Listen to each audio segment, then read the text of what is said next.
Mind, Crime, Liberty Show with me, Swithin Dobson, and him, Tim Patton. Today we discuss the Assange, Horowitz and Zizek debate from 2012. This discussion took place when Julian Assange was still in the Ecuadorian Embassy while he was claiming political asylum. And at that time, he had a show on Russia Today, and he got Zizek in with him in the Ecuadorian Embassy and had a discussion with David Horowitz, the sort of neoconservative figure from the United States.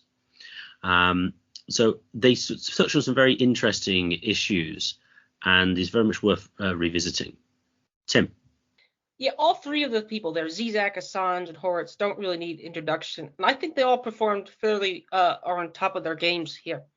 Zizek doesn't really need any introduction to anyone who's been on the internet. He had the Peterson-Zizek debate, Marxist from the ex-Soviet Union. And you have Horowitz. I think Horowitz also is a very smart guy here. Now, some of the comments I'll make once we get into the clips, I think will explain why I think Horowitz is more intelligent than the YouTube commenters. Zizek himself thinks Horowitz is an intelligent person in the interviews. And of course we have Assange himself. Assange is, we're doing this topic right now because Assange was just recently probably is going to get sent to the United States. Probably. We don't, it's been approved. So this is sort of topical in a way, but it's an old conversation. This recent Assange thing reminded Assange is kind of like a martyr, a modern day martyr here. So I think Assange's sort of reputation, what he did with WikiLeaks and the Iraq war logs and releasing, and then the subsequent treatment need to introduction. So I think it's really neat to have three figures there. If I had a time capsule, or if we're in some sort of Graham Hancockian disaster, I would include this transcript of this debate because I think a lot of the issues discussed in this conversation are somewhat timeless. They're about local issues, but they're timeless. And I think Zizek has a bit of a clownish truth teller quality. Horowitz is the sort of conservative, and then you have Assange, who sort of is just there. If you have a little background, you understand what Assange is and isn't. So I'll get you to the first clip here. The first clip is about 5 to 7 minutes in, and it comes after they first talk about Israel. I'm not really interested in that right now. I'm going to talk about the more timeless parts in here. You can introduce the clip a little bit more about it. Swithin?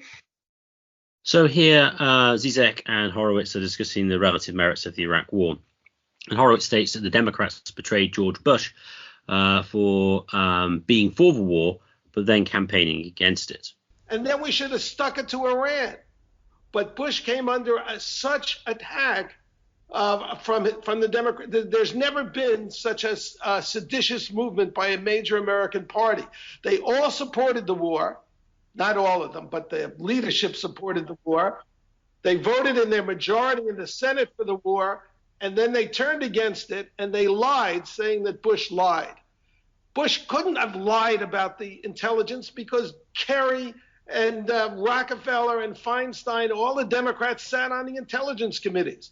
They had better intelligence than Julian. In the work that we do, the work that WikiLeaks does, we are pushing forwards the boundaries of a certain type of liberty that is, we say, protected by the First Amendment. That is the liberty to reveal the truth about the world, to protect the historical record from interference, and so on. I saw this incredible poster that the US Army produced, which is a poster of Jefferson, with a big statue of Jefferson saying, the cost of liberty is eternal vigilance. That is the price of liberty.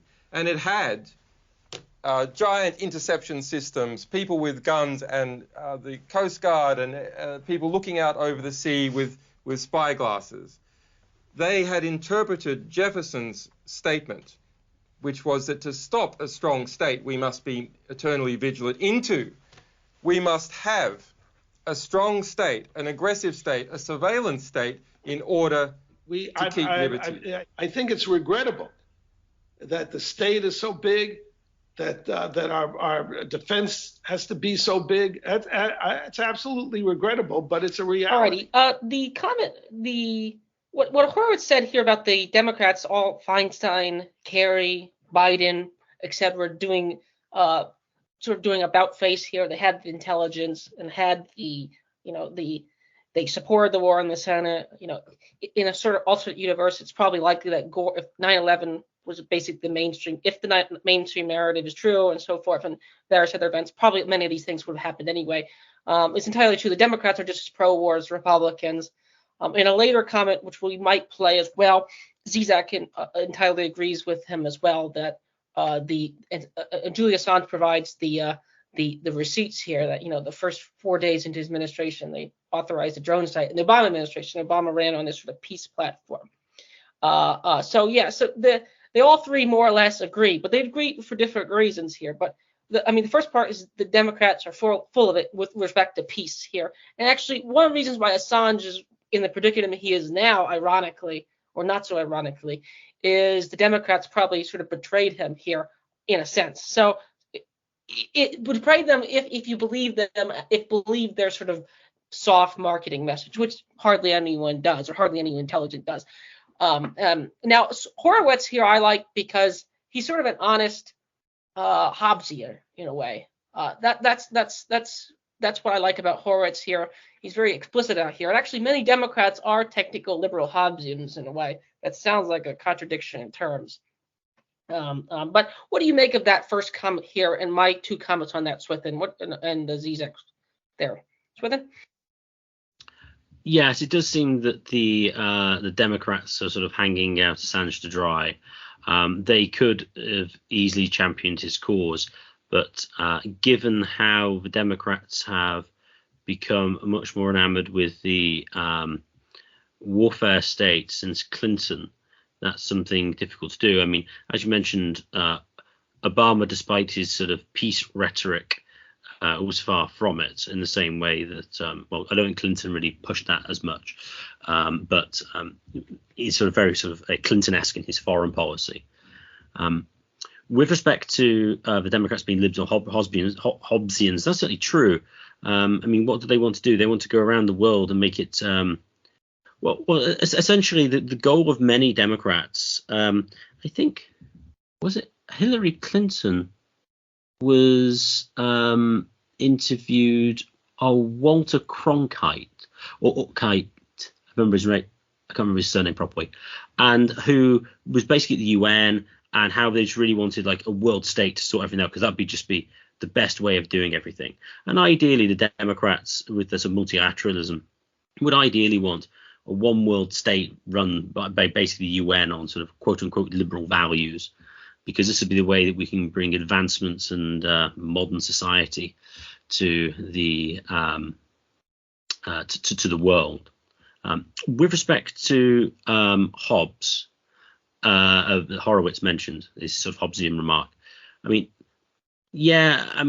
as ever, the problem with Hobbes is, we need a strong state to stop war against all against all.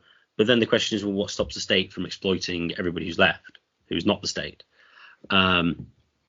Which seems odd. I mean, in a sense, Horowitz should, if he supports the American military to sort of enact peace, he should really support, and he might do actually in some respects with guns, I'm not sure, he should really support the armament of all groups. Well, no, he wouldn't say all groups because some of the groups are bad, but he should at least support sort of widespread militarization of civilians in certain respects, so that they can defend themselves against foreign invaders or the state. So those would be my sort of remarks on the first clip. Assange himself in that clip, about 6:20 mark, makes it gets to the absurdity point where you have like a prison camp named Freedom in Iraq, or you have various, Liberty, you have a big, aircraft carrier called Liberty, and it'll have like a, this sort of military base in a foreign country called Camp Jefferson, or some things of that kind. And Assange, I think, gets at the sort of absurdity part. But there's a certain way if you sort of see through enough of it. And in the opening clip, Horowitz does the thing that most neocons will do, and I'll do it too if I run into a Stalinist, whether or not Zizek is one,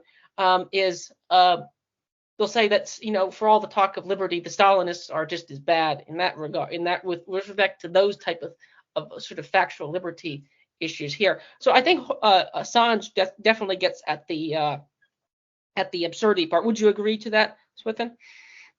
Oh yeah, certainly. I mean, having military camps overseas, etc., called Liberty and things. Yeah, yes, it's entirely absurd. I mean, he's entirely correct. All right, let's do the next clip here. Let's skip to 1940 here, because this is more continues the same topic here. In a way, this conversation, they sort of get off track in the middle here, and they'll get back to the same track. So let's skip to 1940, and this is more about Assange agreeing about the Democrats. Again, the Republicans started the war. Everyone knows this here, but what's forgotten here is what in a way gets forgotten is, Barack Obama wins the Nobel Peace Prize, and that's actually when it's under the first administration is when Assange gets things gets put in here. So let's go skip to 1940 here. 4 days into Obama's administration, he authorized his first drone strike in Pakistan. Who do you think Obama really is? So when he came into office, and actually when he was running, he knew that his weak flank was the military. So he picked Pakistan. He has killed more civilians, and the left lets him get away with it because the left is a religious force. It has nothing to do with principle. The left doesn't care about Asians being killed by drones. What does he want to do? Out in the streets protesting what Obama is doing in Pakistan and Afghanistan, beyond, I don't have any respect for leftists anymore because I don't think they're principled. You see, here is our difference. We are both critical towards Obama. You are critical towards him. You are critical towards Obama because you think he's a communist, leftist. I'm critical towards Obama because, quite on the contrary, I think that he is not a secret closet leftist. He is not. He pretends to be a leftist. He is not. That's the problem. You don't know what you're talking about, Slavoj. I've listened to Tariq Ali. He hates what Obama's doing. But that just because they're a leftist to the left. These are your old leftist friends. Okay. But Tariq Ali is not my friend. I don't buy this democratic left bull of, local grassroots democracy, blah, blah, blah. All I'm saying is that the problem which gave rise to communism is still here with us. I'm afraid what happens if we don't find the solution. No, it isn't. The problems are going to be here forever. Yeah, but there are problems and problems. That's a realistic view. Okay, let's hold, gentlemen. That we can change them. We have a lot of ground. We have a lot of ground. We have a lot of ground. We are two fanatics, and he's a liberal trying to. We should maybe all totalitarians come together to get rid of this liberal here. We have a lot of ground to cover, and I do want to cover it. So Assange, the 22-minute clip ends with a good joke here at the end, where they, in a way, the two, you have the sort of left authoritarian, the right authoritarian, whether or not they are teaming up to go after the liberal Assange. And this is a sort of a theme that we'll pull out from the third clip, that Zizek, in a way, is probably might be the least liberal person, ironically, for being the communist here. He sort of comes off as a critique. Comes off as the ultimate critique of liberalism here. But get back to the point about the drone strikes here, we sort of have this sort of split in the sort of the current party here in the United States, where on the one hand you get this sort of hawks, the people criticizing Obama because he's not hawkish enough, and then you get the people criticizing Obama because he's too hawkish here. And now there is a sort of usage of language here that occurs at all discussions, but it's probably definitely here. Is Obama a secret? Keith Preston attacked Walter Block for calling Joe Biden a Marxist or something like that. This is where words at times betray the reality both ways. Different uses of words probably have different meanings here. But I don't think it too much distracts from the issue at hand here. But I do think it is history that needs to be stated, and we should sort of use those as slur words somewhat. What do you make of those comments between 1922 as well as sort of Zizek's joke about going after the liberal there? I think the most interesting part is Horowitz's claim that the left is fundamentally a religious force, and I think he's right. I think the modern left are basically forms of Christian heretics, and as long as anything is done in support of progress and the progressive force, it doesn't really matter the collateral damages. And so even if Obama, goes and does some drone strikes, well, he's our guy, and what he's primarily there for is to sort of bring cosmopolitan values to the United States government, and of course, he's advancing melanin in America so that we can set up for an even blacker president next time, and that's fine. Horowitz is, I would agree with sort of Keith Preston. The non-leftists who go about saying everybody is a communist or as a socialist is laughable. I mean, yes, okay, if you want to just treat things on a singular axis between sort of like communism and anarcho-capitalism, okay, yeah, it's not Ancapistan, but I mean, there are sort of meaningful differences between kind of state capitalism, which you could argue is what we really have at present, and sort of like the genuine public ownership of the means of production. I mean, they are different. Obama never really struck me as anyone who's hugely ideological. He just sort of said the right things to get elected. He seems the ultimate. Well, he seems a professional politician who used the presidency of increasing his social standing. I mean, he doesn't seem to be a particular ideologue as such. Now, people supported him are true. But Obama is just a corporate Democrat, really, who just has the advantage of being slightly browner than the others. So yeah, we see that. Zizek makes an interesting point. This is like if any of the authoritarian regimes come into power, the liberals might get removed in certain respects. That is entirely possible. So those would be my comments on that part of the clip. Oh yes, great point about how the left as a religious movement here. That's and it's sort of post-Christian type heresy. That's entirely the case here. I think and the third clip we're going to do here, Horowitz will make the same. Horowitz will actually make that point that it is a religious movement here in the United States, and for that matter, Britain here, to the extent that Britain has overseas influence. It does internally it does, but externally it doesn't really matter as much here. But the third clip we're going to go to is back to the middle here, and this is where Horowitz gets into more of the actually start the clip here at like 1445. Let's start this clip at 1445. It's a little longer here, but it gets into the utopian aspects. Wasn't this maybe the unique period in human history after World War II, the welfare state, where so many people live in such safety, freedom, and so on? Don't make too much fun of Europe. It was a great thing as far as it lasted. Oh, and it was a disastrous period. Europe is a cultural theme park. It's insignificant. That's what happened. That's what your welfare state did. It just took Europe out of the picture. I have had personal experience with the socialist dream paradise of Sweden, and I can tell you it is nothing like the advertising.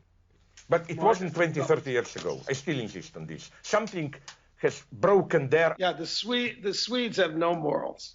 David, the striving towards utopia, the striving towards a better position, even if that position is liberty, it is more liberty. That is a striving, a direction that people wish to have, that they can measure contemporary events by the direction of their hopes and ideals.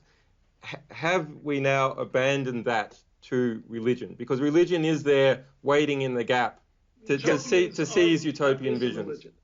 People can't live with the sense, most people can't live with the sense that their lives are meaningless, that they're just born and die and are forgotten.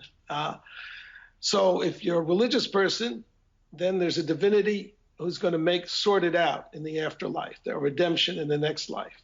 If you're not religious, you want a redemption in this life. That's what the left is about. It is a religious movement, and it's not an accident that all these utopianisms, whether it's communism or fascism or Nazism or liberalism, or what? Or liberalism.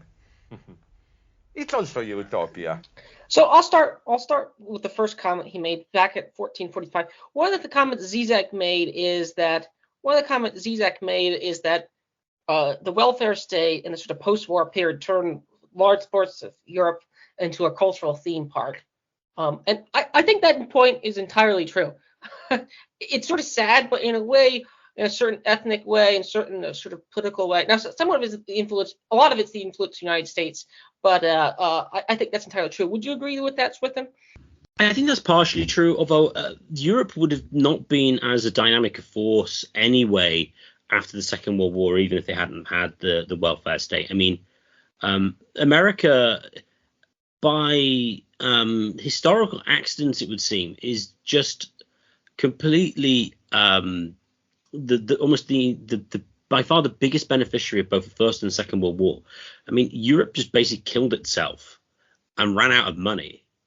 And then the Americans are going to come in and just sort of sweep up at the end again, other than the First World War.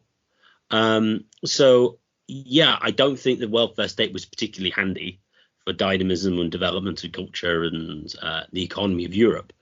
But, I mean, they were never going to be in a particularly great state after two massively expensive wars, and especially the Germans, who were, basically bombed out. Well, they weren't bombed entirely out of existence, but there was a lot of damage. So the welfare state doesn't help. But yeah, I mean, you'd be interested to compare the economic responses and cultural responses to major wars in the absence of welfare state with it. So maybe Horowitz is more right than I give him credit for. But I don't think we can discount that. One of the points that I think, it's not related to this discussion per se, but one of the points is that, now you could say the United States is just further behind the cultural curve. That's one option. That there's a kind of way in which the secularization hypothesis might be true. But the United States has, in a way, stayed closer to like late 1900s values, and certain. We still have the Second Amendment here. In Britain, Britain was the one of the last. Europe got rid of those kind of things, rules first. Britain still had them up until I think the Thatcher years. But there's certain, like church attendance here, it took longer to decline here in the United States than it did in Britain. Of course, you could argue those are sort of woke churches. In some ways they are, in some ways they aren't here.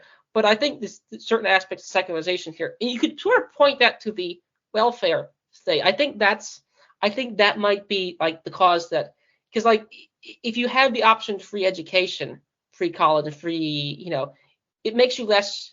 This is sort of the dark side of the moon problem that a lot of socialist conservatives have, or the traditional conservatives who support the welfare state, is it sort of unbridles you from your family. Like many people still work at jobs in the United States just so they can stay married, just so they can get health care through their parents or through their wives or through their spouses. So it's sort of, now you can say, well, that's sort of a roundabout solution, and I agree in a certain sense. But I do think there's more merit to that argument at times than it's put out here. I think there's other factors. Well, the next part is the societies like Sweden. If you remember, why is Assange in this situation? It was Sweden who made this rape allegation charge, which is totally bogus. I mean, that's actually the initial arrest warrant for it. It was not for the Espionage Act. Everyone knew it was a cover. But this is one of in Britain, again, it's just, we had an episode with Sean Gabb here. How did Britain become so subservient to the United States? Pierre Hitchens has a great quote about this. Any Briton who criticized him could be hauled off to a federal dungeon now at this point. It's sort of a way in which the U.S. security state is basically, outside of Russia and China, is basically sovereign. Maybe that certain parts of Latin America is basically sovereign everywhere. And this is another area where Europe just sort of lost its sovereignty here, for better or for worse. I mean, Sweden went along with it. This is sort of like the Ben Burgess. And for that matter, like the normie socialists in the United States will point to Sweden as like a model, except not for COVID, they won't point. But they'll point to Sweden as sort of like a generous state. And this is a state that's basically sold out one of the biggest truth tellers in the world. Without that rape allegation charge, there's a certain way in which Assange could have maybe gotten to Cuba or to Russia, and he would be having a much better life here. So what do you make of those comments, Swithin, here with respect to the I made there? Swithin? Oh, no, it's certainly the case that the welfare state does create cultural decline. It lowers, it increases time preference significantly. It makes you sort of subservient on the state. That is all certainly true. With respect to Sweden, Sweden is interesting in certain respects because, as Zizek mentioned, Sweden used to have a much bigger state as a proportion of GDP. I think that the government spending as a proportion of GDP, I think, hit like 80% in the late 1980s. And then it sort of significantly diminished, so much so that it's sort of like reasonably indistinguishable from places like France and Germany to a large extent. Very much the sort of the government spending as a proportion of GDP between like 40 and 50%. Which still higher than the United States, but keep going. What problem? Yeah, it is. But the US one's quite difficult to measure because of the state's funding. I mean, on the federal level, yes, but then you've got to take into account all the state expenditures and stuff. So yeah, it is. But I mean, I would say fundamentally it's still the same economic model. It's just there's slightly more welfare and in Sweden and slightly more capitalism, as it were, in America. But Sweden culturally is obviously, apart from the lockdowns, interestingly, have sort of like gone in the gutter. I hear reports of a. This was in Sweden. Yeah, I think it was in Sweden. There was a report put out as a investigation into rapes in Sweden, and it didn't try to find this information, but found that most of them were done by migrants, and is now facing jail time for having revealed something that was supposed to be kept hidden in Sweden. And yeah, the rape allegations were hilarious. The rape allegation from memory was, oh no, she said yes, and that he was wearing a condom, but then he took it off. It's like, this sounds really, really bogus, and I have no idea. I mean, they should be thrown out of court. I mean, how on earth are you going to prove that to any sort of criminal standard? Is just it's not possible unless they had videos, had video cameras in the room. It was a setup. I suppose that's possible, but I've never heard of that. And yeah, obviously, with the absence of that, get out of the way, probably get to South America is probably the safest place to go. Or he can meet up with Snowden in Russia, I suppose. So yeah, I mean, Horowitz's claim isn't entirely wrong. I just think you've at least got to be self-conscious of how relatively better off the Americans came out of the Second World War than Europe. But you do agree that it took the ruling classes of Sweden and Britain to basically collude to get Assange into the current predicament here. Oh yeah. Of course they did. I mean, it's obvious that that to me is cowardice. I mean, Charles de Gaulle in multiple instances stood up to the Americans in a much weaker situation, arguably. I mean, he had the whole Algerian crisis, the Vietnam crisis, and he just stood up to it. Britain and Sweden are in fairly comfortable position. It's not like Biden could send destroyers. Maybe they could send destroyers over to Sweden and occupy them, but it's not like maybe they could. Peter Hitchens has said that.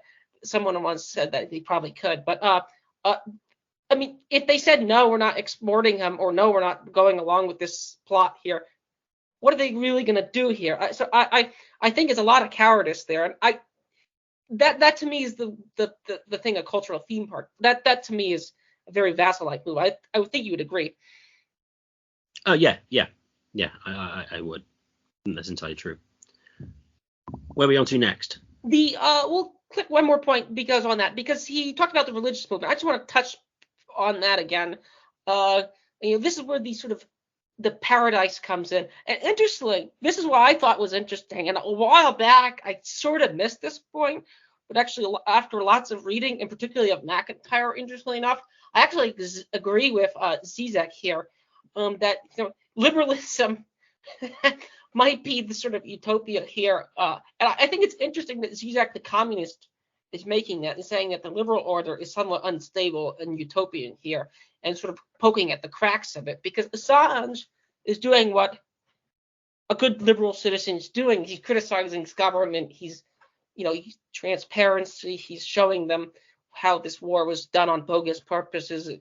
It had huge amounts of collateral damage and so forth. So what do you make about Zizek here being the critic of liberal? And what do you make about Horowitz's point that the left is a religious movement? You've already made that point there, but if you want to add to that, that'd be excellent. Well, I think it's interesting to go to liberals. Liberals are utopians in certain respects because the liberal vision is the man who is sort of unconstrained by civil society. His relations with everybody is purely contractual. There is no inherent goal in human life apart from that which the individual chooses, and he cannot in his liberty and his sort of like free choice should not be interfered with. And free choice is very broadly defined here. So this is where you can get arguments for sort of anti-discrimination laws. So that, you have full flourishing freedom. You have very much sort of like a positive sense of it, where you have a bizarre situation where you have to have liberty created by a strong central state, because otherwise you get all these petty mini states, the oppressive hotel, etc., as we've discussed before. And so liberalism, related to that as well, has an underlying sort of cosmopolitanism as well, in which place and people don't really matter that much. And that's kind of the ultimate sort of view of what a good society should be like. And that just flies in the face of empirical reality. People and place matter. And people tend to want, as Horowitz mentioned, to have meaning beyond themselves and not ones they just created. Few men can function as the Nietzschean Übermensch.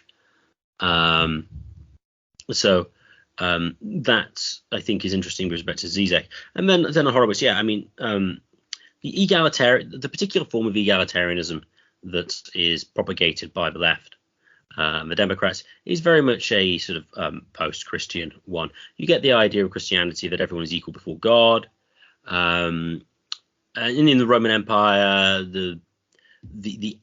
with Christianity, it elevates the status of women and children, and that's just sort of like being got on a train and then sent on to everybody being completely equal, and then that's going to be sent on to animals, and everything is just sort of this great sort of equalitarianism without limit. And interestingly as well, is odd that, well, this isn't really Christian, but it's religious in the sense that the left kind of treat reality as bad. What we need is human will, because we can be who we are, because who we are is really what's inside of ourselves. And then that's where you get sort of transhumanism and all the trans stuff of various descriptions, which is very much invoked with the left, which is a case of trying to remake reality in what you feel is your true image, and that is sort of like communing with the divine, or in some sort of odd sense, even though they're obviously, well, in most cases, sort of functionally atheists in a sense. Those are my comments on sort of Horowitz and Zizek. The final clip we'll do here of the substance is the 720. Let's skip to 726 mark. Zizek starts with his critique of idealism here. Listen, I'm not an idealist here, in contrast to what you think. I am not for total freedom, everything should be made public. But I think these WikiLeaks are not doing this. All I'm saying is when the way great power structure, a certain level of hypocrisy is reached, then selectively, when simply, how to put it, of course, we are always called to trust the state power, in the sense of, sorry, we have to do certain things discreetly, better that you don't know about it. And I agree, we have to play this game. I'm not a stupid, but when obviously this trust is misused, things like WikiLeaks can play a very positive role. Sorry, I don't see any danger of collapse. I disagree. If the revolution, if we had a new revolutionary government, and WikiLeaks managed to get hold of the internal discussions of that government, and we were going to publish it, I will answer your question. Would I be against the wall? With me? I cannot resist a joke here. You know what? It's too difficult for me to answer this question now. When I will be part of this revolutionary government, I will send you my answer to your gulag cell in Siberia. So we can always continue on here with these clips, but we have to sort of stop them. And one of the comments that Zizek made, which of course he's not an idealist, and then Assange responds with the what WikiLeaks does, and WikiLeaks is an interesting organization, which is one of the reasons why I think it's popular by the sort of fringe people and not popular by any centrists here, because it has produced content which gets people in trouble. And actually, Jimmy Dore and Glenn Greenwald were recently on the show together, and they were saying exactly this, that the real crime that Assange did, which is he printed emails, he showed things critical of the Democrats. That was the real crime he did. It wasn't that he made, it was sort of the political nature of it. But that's off this dialogue, off this conversation topic here. I also think Zizek's comments here about, again, Zizek the conservative here. Zizek's not the idealist here. Zizek's critical of this sort of like local democracy idea, which is interesting because if you boil down to Richard Wolfers, so a lot of people will roll like the Richard Wolfers and David Graeber types and Chomsky types with Zizek as being sort of one. The other three will all advocate local democracies and assemblies, but Zizek here is saying, no, this is not going to work. We need a sort of giant bureaucracy here to manage things. And Zizek has said that with climate change, which is one of my inspirations for why the left will. We've done an episode, one of my favorite episodes. It's actually fairly well watched here. Why the left will never abolish the state. And Zizek said the exact same thing, that Zizek actually said the same thing on Michael Brooks' show early in the pandemic, saying that local democracy is not going to. And again, it's huge growth of bureaucracy. So what sort of relates back to Horowitz's sort of Hobbesian points, how that a lot of the commenters on this video who are left wing don't like Horowitz's statements for being Hobbesian here. But then it may not be for 9/11 they create the deep state, but for other issues they have no trouble using the deep state bureaucracy and managerial state, and they will actually use it more fervently than many of the sort of lumpenprolet Horowitz supporters here. So that's what I thought. And Assange, again, what WikiLeaks does is sort of neat here, and I think it's honorable. So what do you make of that clip there? My comments on it. Yeah, Zizek is interesting. He has mentioned that things about climate change before. I mean, Zizek, he says he's not an idealist because I don't actually think Zizek is a communist, despite what he says. Well, that's taken primarily from his debate with Jordan Peterson. He's basically a welfare state capitalist. He doesn't advocate the public ownership of the means of production, which is interesting because Peterson, in a somewhat autistic manner, started by saying why the public ownership of the means of production doesn't work. And Zizek said, well, there's new communism. It's different. How all sort of leftists respond to any accusation is communism. The Jewish guy who debated David Friedman. I can't remember his name. He's allegedly economist. Richard Wolff, I think his name. Yeah, I mentioned him, Richard Wolfers. I get his name wrong too. He makes sort of a similar claim. So yeah, Zizek certainly isn't an idealist in that respect. Wolfers advocates local workplace democracy. Oh yeah. That's who I'm he's a referring syndicalist. to. Yeah. So, but I don't think Zizek is a. Wolf is sort of like a syndicalism and the welfare state. Zizek just seems to be the welfare state without syndicalism. That seems to be pretty much the difference between them. But it's interesting. He says, it was ordered liberty. You couldn't let these WikiLeaks on everything would be bad. And well, in a sense, yes, that might be true in certain respects. You might need some things to be kept secret.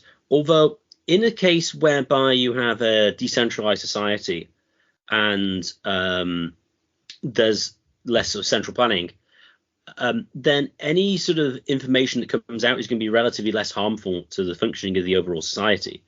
Because, well, okay, I know what Tim will do in the case of an insurgency. Doesn't know what anyone else will do. Well, he might. I mean, there could be correspondence, but the extent to which you sort of bottom up sort of organization, the problems potentially caused by the information leaks are significantly less. Also, with respect to the leaks of Assange, there was always the single claim that one of the documents you released led to the death of American soldiers, which, according to Brian Vickery, a guy I had on Assange a number of months ago, is been refuted multiple times. So even if Horowitz complains about sort of in principle what WikiLeaks do, WikiLeaks seems to be a relatively responsible organization. They attempted to redact various bits of information which they thought was going to cause potential harm to people in sort of military conflicts and things. So WikiLeaks is interesting because Horowitz says they need ordered liberty. WikiLeaks seems to practice it, or at least that's what they claim, and I haven't seen anything to the contrary to myself. But they don't just en masse publish everything they've been dropped their place. They're very quite careful about what they release to make sure that it does what it's supposed to do, but it doesn't cause undue damage to places where it probably would be a bad idea if it did. So WikiLeaks is an example of sort of ordered liberty not being sort of enforced by a state, but or even by any legal code as such, but they just decided to do it. So I do think that is interesting and is very sort of anti-Hobbesian. I want to rephrase here. It's not that WikiLeaks will publish anything. It's WikiLeaks will publish things critical of the ruling powers to be. Oh no! I agree. But it was on Horowitz's point. It has to be ordered liberty. Horowitz seems to be implying WikiLeaks would publish everything and anything, which is not what they did. That's like the CIA who will dox certain figures on purpose just to discredit them. In a way, or the New York Times will do that. I think they went after the blogger the New York Times journalist went after the blogger who runs the Star Slater Codex thing, and he basically, he was like, I'm just a private psychiatrist. I write under an alias, and he's like again, I'm not trying to say anything. He's like a New York Jew with like a science. He's like the most militant social figure out. You trying to dox him. So it's like New York Times will ruthlessly dox anyone, and they tried to do that with the CNN a while back. Someone had, I think CNN went after a guy with a wrestling meme who was like posted on his internet. We're gonna go after the meme Omer for threatening CNN because they made a meme about him. So yeah, these types have no integrity on this issue. Yes, WikiLeaks has been incredibly honest with respect to that. The only thing you could probably argue is they should just publish even more. Maybe we should, if Assange is going to end up in prison anyway, maybe he should have published even more. So yeah, as far as order liberty, but I do think the order liberty point is interesting. Those are the most substantive-ish clips on the video. It does end with a joke where Zizek accuses Horowitz of being a socialist of human face or something like that, a sort of national social of human face here. Now, what's interesting here is Zizek himself, as we just discussed here, is just a welfare state capitalist here. So, you're right that Peterson did the autistic thing and just assumed by communism he meant the Communist Manifesto. I think that's a sort of reasonable assumption to make. So there's a certain degree of what exactly is Zizek arguing. I think you'd be some anti-position or via negativia in the Aquinas term, or a negative position. He doesn't want to go out and define it. But Zizek here again is not an advocate of workplace democracy. He's actually a critic of that and knows that sort of not going to end well here. This is very much unlike, I'm recently reading some David Graeber here. That's very much unlike David Graeber or the Wolfers guy who advocates workplace democracy. But those are my sort of precise comments about it. Do you have any more comments here on this topic? I think the three of them, based on their name value, it's sort of like I always think this is sort of the closest thing I like Zizek, Foucault, Chomsky. I think Bertrand Russell sat down in the past with I forget who. They also had Chomsky sat down with the guy for the National Review. So I think it's interesting to get sort of figures that actually intellectual types who actually actually have relevance here. Like the politicians are kind of just sort of lame to listen to and boring. As much as most of them at least. So these people have some amount of power. Zizek does have a lot of tentacles that eventually get to the Sanders movement here, whatever you think of the Sanders movement. So he knows people that know Sanders, supposedly. And Horowitz himself, as much as people criticize him, for 9 years he was part of the Black Panthers. Again, I mean, maybe this was just a deep op where he was always a neocon or something like that. You take sort of Calvinist line, once fallen away, always fallen away, or something like that. But I think Horowitz has been on a journey, so to speak. So I think he deserves, at least he's an interesting person to add into that list. I think, if you brought, and he's confrontational. That's another thing I like about Horowitz. Horowitz has a great critique of the universities here, on why you shouldn't go to college. I've always liked that book by him. Again, some people might think it's a little facile, but in a way, I think in a way it's not entirely true. So that's why I like the conversation. I think it's criminally underviewed. It only has 840,000 views. So what do you make? Do you have any final comments or overall comments to summarize the conversations with it? I do think it's interesting. They're significantly more interesting than politicians. I would be interested to see if Horowitz was a Trotskyist. I don't know that. Because he's very much not of the sort of capitalism in one country type. You could argue maybe that would be an example of Ron Paul. You could argue he advocates capitalism in one country. Horowitz certainly doesn't take that view because of the way in which the world needs to be ordered and controlled, and basically you need empire, and frankly the Americans are the least bad empire you could get, so better support the Americans. That's basically Horowitz's ultimate sort of Hobbesianism, which, as I mentioned earlier, is sort of in another episode largely contradictory. But I think Horowitz's most interesting point is the religious nature of the left. The left is definitely in its modern form, especially in the cultural aspect, is very much a religious organization. It is not concerned with the literal bread and butter for the working man. That is not what they're concerned about. It is becoming who they are and liberating and preventing and being anti-oppression.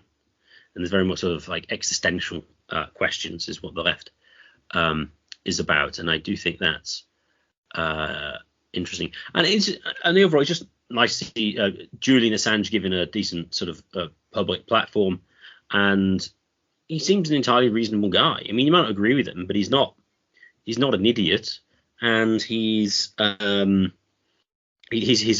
and he can defend his views. And it's to the great shame of the British establishment that they have collaborated with the Swedes to extradite him to America, where he faces up to 175 years in prison. Which by the way, that he might not. One of the hilariousnesses of this is he might not get charged because they have the New York Times problem. The New York Times problem, as Ellsberg and Granger were summarizing, was that because other papers worked with WikiLeaks or published documents, in a way, and as long enough organizations do it, and since they don't have they can't take out the New York Times they can't go after the editorial board of the New York Times. Well, I guess they could, but he might actually not get charged. So that's what the Obama administration said no, they probably to charging him. years back. That's what Glenn Greenwald reporting. So even if they get extradited, and this is where the process, this is the real sad thing. It's just sort of like a giant, they're just sort of, in a way, they got what they wanted more so by just, he got him in prison for 3 years so far or something like that. Oh, yeah. They might not even think that they can get away with prosecuting him. I've heard various legal opinions to that effect. But it's the entire process. And this is what they do. This is what a lot of the Western states do these days. They know they can't technically win in court, but what they'll do is they'll string out as long as possible. So the threat of court hangs over you for absolutely ages. And maybe you're in prison without charge beforehand. Well, so you may be charged, but you're imprisoned as well because the court date's going to take ages, and they think you'll abscond, so they keep you under house arrest. And it's also just a point. It's just a case of trying to mentally break you down, and that's clearly what they've attempted to do with Assange. So hopefully they will come to the position, if he does get extradited, that they decide not to prosecute him. But I imagine it'll just go on for a long time, because, as you point out, I mean, he just published stuff. There's no evidence, to my knowledge, that he actually encouraged Bradley Manning to drop the documents there. It was just like an online place where you could drop it if you wanted to. So it would create great difficulties. I mean, he'd clearly have a very good defense in the First Amendment, I think. But yeah, the Assange situation is not good. Well, I want, before you end this, I want to add that what the U.S. done is, I brought up Sweden and Britain. I don't want to distract from what the United States did. The United States did is extremely heinous. Yeah, I don't agree with it at all. But it's very much a bipartisan thing. That's another thing. The Democrats hate him now. The mainstream Democrats hate this guy. And I pointed out on the Vickery episode that like he's really been just thrown under the bus. But to his, we've done an episode on autism here. I think it's almost to his virtue that he just, published things which are true. What can you say here? So I want this video or transcript of this video to go on. I think it's nice seeing these three figures there. So those are my own final comments. If you have anything to add, thanks for watching it with me, Swithin. Oh yes, it reminded me the WikiLeaks thing was leaking all the internal Democratic emails and things prior to the 2016 election, and how they'd rigged the questions and things in the debates. So yes, that's I remember specifically why the Democrats don't like him. So he's very much an honest and figure, I think, with integrity, even if you disagree with them, which makes it all look a little worse of how he's been dealt with. I'd just now like to thank everyone for listening. If you enjoyed this, please share it with your friends and family, or anyone who you think would get something out of it. The more subscribers we get, the higher we get into search rankings, so please subscribe and like. And if you'd like to contact the show for any reason, please contact us at mindcrimelibertyshow@gmail.com. That's mindcrimelibertyshow@gmail.com.